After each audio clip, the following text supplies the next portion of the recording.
Aku Kancanana Wirineo ya. Aku njaluk larase pelok barang no, pelok barang ya.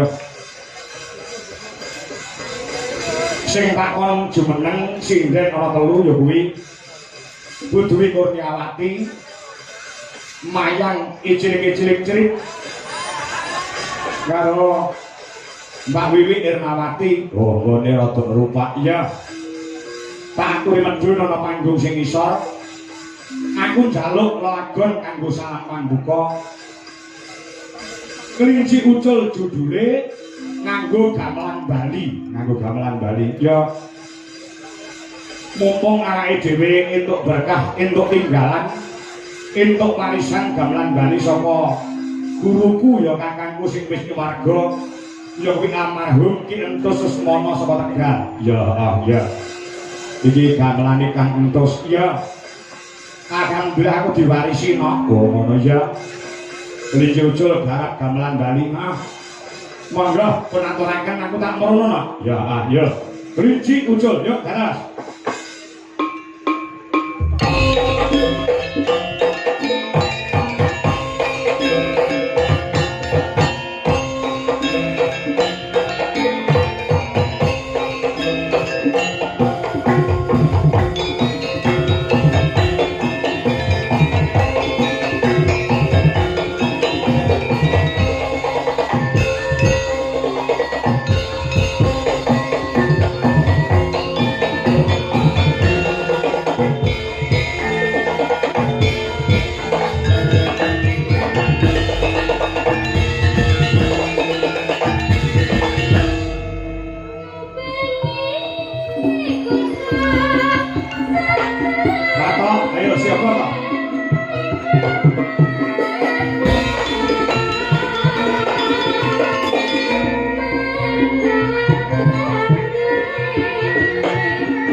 Nak apa?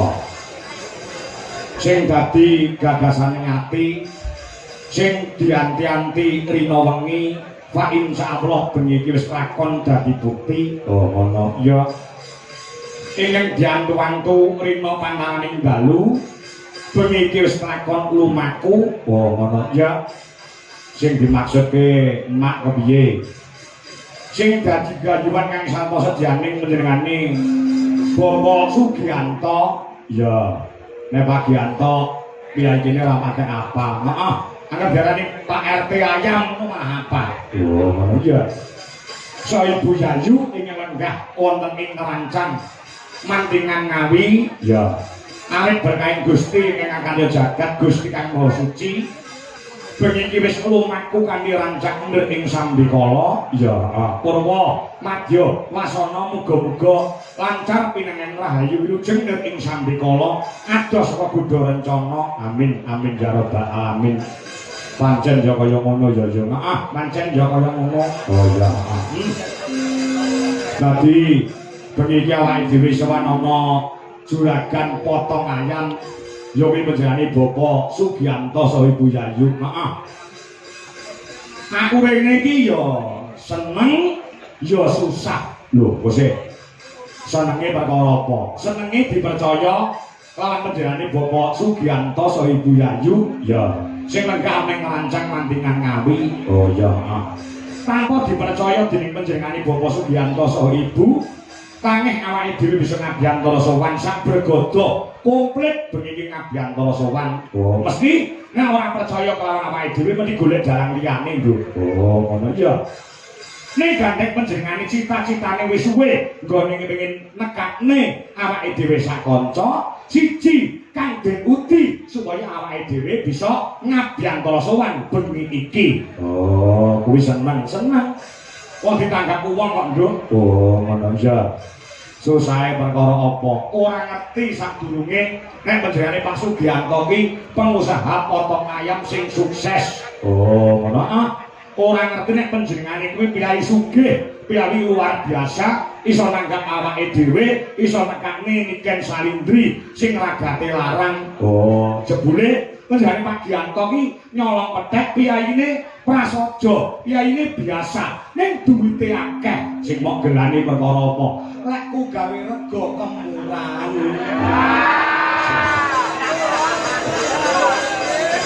Kaya iso kaya ngono kuwi lho. Aku ora ngerti nek juragan ayam potong lho. Lah iya iya. Niku dadi boyo pengapa? Oh, ngono awake dhewe wis kebacut saguh sesuai kalawan petung sing wis ana tur dasare. Piyayi utawa Pak Giyanto ki saha Ibu Yayu ki nek tanggung jawab ora umum, Bu. Tanggung jawab perkara apa? Awake dhewe iki wis dilunasi ket 5 sasi kepungkur lunas-nas. Dadi awake dhewe sowan rene kuwi asline saknyatane nyaur utang. Iya. Iya iya iya. Piyayi nek tanggung jawab iki kaya ngono nok. Iya, nyaur utang. Heeh. Dadi nuwun sewu gandeng wis dilunasi ket 6 sasi kepungkur, kanca-kanca yoga karo sinden. Bayarane aja ngenteni sesuk-esuk, ngenteni esuk tanggal 22 bar karo Medion. Bayaran dipending sithik ya. Oh, dipending sing. Heeh, mangko wis bacok entek nang mulangan wayang iki. Oh. Iya iya iya iya. Dadi iso tanggal 22 kuwi ning Medion, heeh, ning lapangan Pujasera HUT Golkar yang ke-61. Mengko bayarane didobel. Oh, ngono. Iya, iya iya iya. Ora apa-apa sing penting dibayar. Wis ya, Pak. Wis pakai dawuh. Kula kan saka kuwi nok. Ya, bengi iki weh. Aku yo biyen iki kerep ning Mantingan ora kaya bengi iki lho. Apa ya ya. Sing mirsani iki nganti kebak daleme Pak Giyanto ngatur ramuan karo tekan kono, nganti tekan kono dikeki video elektron. Videotron. Iya. Saking penuh, sing nonton akeh, sing nonton akeh ning sing nangkep si arang-arang iki. Diwiwiti saka panjenengane Pak Giyanto Muga-muga Kyai ngerancang kene tak dongakne kabeh wong ngerancang sugih kabeh. Amin. Akasane bondo dunyane turah-turah. Amin. Awake sehat. Amin. Sumpene duwe gawe nanggap wayang. Amin. Iya. Ngono ya iya. Diwiwiti karo Pak Gianto. Duwe gawe sing rawuh pirang-pirang, duwe gawe sing kemarin ngekseni pirang-pirang. Iki apa to? Maknane apa to karepe? Apa to sejane Pak Sugianto? Kuwi pengen sing padha rawuh ndongake marang temanten sekalian. Oh, ngono ya. Mantane putri, penjane Mbak Nadia, Abibita, Romadoni, AMD. Oh, ngono pertanian. Pertanian atau peternakan aku ngerti ya. Sing wis lakon jauh kalian Mbak Mas Irfan Ardianto SPD. Oh, ngono putra saha panjenengane Bapak Sukamto saha Ibu Anjalani ingin lenggah ana Cakung Jakarta Timur. Oh, ngono ya. Iya. Iki disuwuni panjulung pandonga temanten sekalian nyuwun pandonganipun ing sampun kepareng rawuh mongko nduk dawuh para winasis dongane wong 40 kuwi mandine padha karo dongane wali siji mongko sing rawuh bengi iki ora trimo atusan ewon ditambahi karo sing nonton ana ing live streaming YouTube ya. Muga-muga mujarab, muga-muga mandi anggone ndongakne marang temanten sekalian Mbak Nadia kawan Mas Irfan. Ya, kanthi ndedonga nyuwun marang kurbaning Gusti Kang Kawasa anggone bebrayan panjenengane Mbak Nadia saha Mas Irfan pinaringana wahyuning jodoh wiwit saiki nganti sak lawas-lawase wekasane dadi temanten ingkang sakinah mawaddah warahmah maslakah bidini tata akhirah. Allahumma amin ya rabbal alamin. Pancen ya kaya ngono. Ora murung sing disuwun pandonga sing padha rawuh napa ngono ya. Sing mengkene pirang-pirang murung sing ana YouTube wis udakara mencapai 4000 pasang mata sing padha nyekseni anggone panjenengane Pak Gianto Pitik saha Ibu Yayu anggene malah ngramake Mbak Nadia saha Mas Irfan. Oh, ngono ya. Ya kestoke dawuh yen ngono. Didongakne ya. Didongakne piye? Muga-muga temanten sekalian Mbak Nadia saha Mas Irfan dan dipercaya karo Gusti Allah kekasane dan pinaringan golek kencana kang bisa tata jama wujude putra tegese keturunan lanang sing soleh wedok sing solehah. Allahumma amin. Pancen ya ngono lho ya. Wong rabi nek wis pirang-pirang taun randang diparingi putra randang diparingi anak kuwi neng pikiran iso kuwur bingung.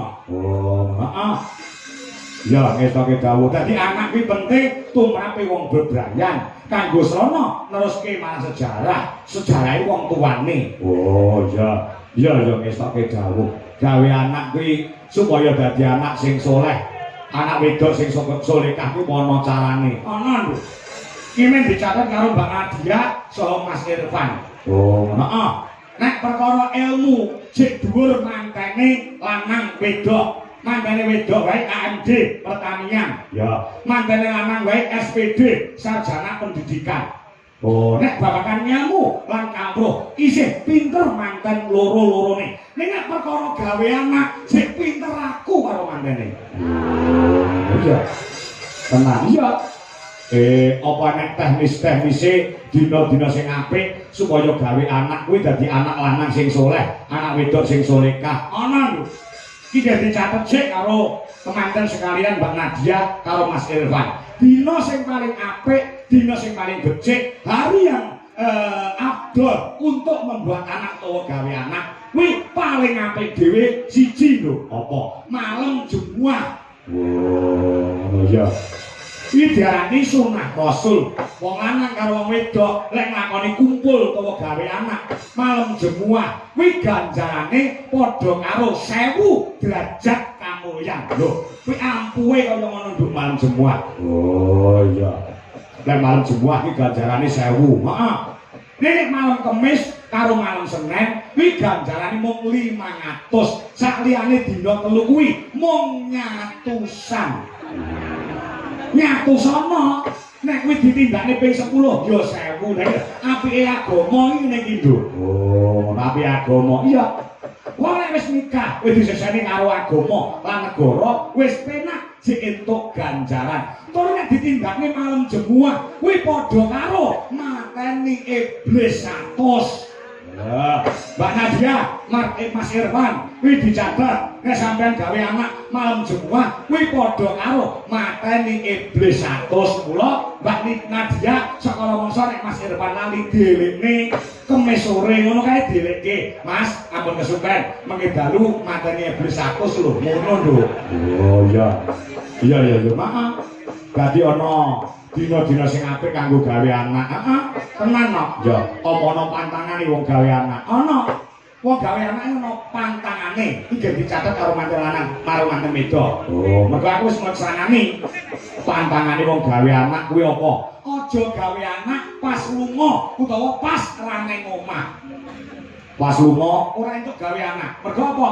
Iki lek dadi anak wiji anak. Yo anake senengane dolan, senengane nguyur, senengane ora sapa omah. Oh, nek gawe anak pasrane omah. Iya. Sing angka loro pantangane apa? Aja gawe anak pas kesusu arep lunga. Ki lek dadi anak, bakal anake senengane boros, senengane ngentek-ngenteki bandane wong tuwa. Oh, sing angka telu, sing perlu dicatet. Ben duwe anak, duwe isin, aja gawe anak nganggo udo mlejet. Gawe anak ora entuk udo mlejet. Oh iya. Sik, selaku dadi wong awam aku tak takon. Monggo lek diarani wong lanang karo wong wedok kumpul kaya ngene ora udo mlejet, ora marem. Iso disikapi men duwe anak sing duwe isin. Sikapane piye? Upamane manten lanang nganggo kaos kaki tok sisih ora apa-apa. Oh. Manten wedok pamane nek ora mlejet, ora marem nganggo jilbab tok ora apa-apa. Kowe biyen, aku biyen yo ngono. Ora ketampian nek kain sing templek ana ning awak. Kowe biyen dalang terus nek kowe gawe anak supaya duwe isin, aku biyen langkonan. Langkonan iya. Men duwe anak sing duwe isin, sing duwe unggah-ungguh, duweni tata krama lan duweni udo negara. Oh iya. Ya kestake dawuh yen ngono. Heeh. Kuwi sing becik sing apik. Oh iya, heeh. Kestake dawuh mula sembah nuwun. Wingi iki wis sajake wis ora sonto. Nggone bakal ngenteni tampile genduk Niken Salindri. Pancen kaya ngono no. Ya, iya. Bakune kanggo temanten luwih dhisik no. Temanten luwih dhisik. Heeh. Sing urung jumeneng iki mau Mbak Retno Compe, ya. Karo genduk sapa jenenge kuwi Wanda.